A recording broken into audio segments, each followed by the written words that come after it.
Hello दोस्तों, welcome to Sindhi रसोई। दोस्तों, आज आप सबके लिए लेके आए हूँ ताज़े हरे मटर की बहुत ही ज़्यादा टेस्टी और डिलीशियस रेसिपी। आज मैं बनाने वाली हूँ ताज़े हरे मटर की दाल, जो खाने में बहुत ही ज़्यादा टेस्टी लगती है। इसको खाने के बाद आपको ऐसा लगेगा ही नहीं कि आप ताज़े हरे मटर की दाल खा रहे हो। बिल्कुल ही अलग सी रेसिपी है। तो चलिए रेसिपी शुरू करते हैं। यहाँ पे मैंने लिया कुकर, इसमें डाला एक बड़ी कड़छी भर के ऑयल। ऑयल बढ़िया से गर्म हो गया है। अब इसमें डाल रही हूँ 2 प्याज। यहाँ पे मैंने 2 बिल्कुल बड़े साइज़ के प्याज लिए थे, जिसको रफली चॉप करके ऐड करा है। प्याज को कंटिन्यूअसली चलाते हुए पकाऊंगी जब तक कि प्याज में बढ़िया गोल्डन कलर नहीं आ जाता। गैस की फ्लेम मैंने रखी है मीडियम हाई। इसी टाइम पे यहाँ पे मैंने एक तेज पत्ता भी इसमें ऐड कर दिया। ये देखो, प्याज में आप देख सकते हो कितना अच्छा गोल्डन कलर आ चुका है, लेकिन थोड़ा सा मैं इसको और पकाऊंगी ताकि इसका कलर हल्का डार्क हो जाए। ये देखो, बस इस तरीके का हमें प्याज का कलर चाहिए। इतना डार्क हमने प्याज को कुक करना है। अब यहाँ पे मैंने इसमें डाल दिया 1 कप पानी। साथ ही डालूंगी 2 टमाटर। यहाँ पे मैंने 2 बिल्कुल बड़े साइज़ के टमाटर लिए, जिसको बिल्कुल बारीक काट के ऐड करा है। साथ ही डालूंगी 2 बड़े चम्मच क्रश की हुई अदरक, लहसुन और हरी मिर्च।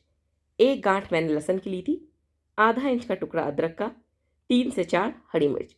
तीनों को अदरक कूटने वाले में क्रश करके ऐड करा है।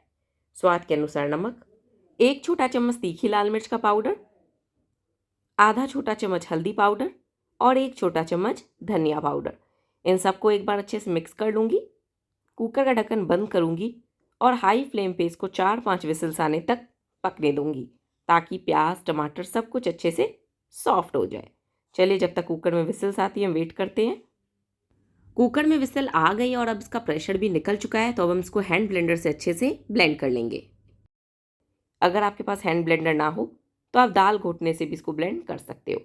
देखो, यहाँ पे इसकी प्योरे बिल्कुल स्मूथ हो गई है। अब मैं इसमें डाल रही हूँ मटर के दाने। यहाँ पे मैंने इसमें ऐड करे हैं ½ kg मटर के दाने। ये देखो, इसे अच्छे से कंटिन्यूअसली चलाते हुए हाई फ्लेम पे 7-8 मिनट तक हम भून लेंगे, ताकि मटर बिल्कुल अच्छे से ग्रेवी में भुन जाए। 7-8 मिनट हो गया है। अब मैं इसमें डालूंगी पानी। जैसे हम कोई भी तरी वाली यानी कि रस वाली सब्जी बनाते हैं ना, उसमें जैसे पानी डालते हैं, उसी तरीके से यहाँ पे भी हमने पानी डालना है। तकरीबन 5 से 6 बड़ी कड़छी मैंने पानी डाला। कुकर का ढक्कन बंद किया। हाई फ्लेम पे 7 से 8 विसिल्स इसको लगवाऊंगी।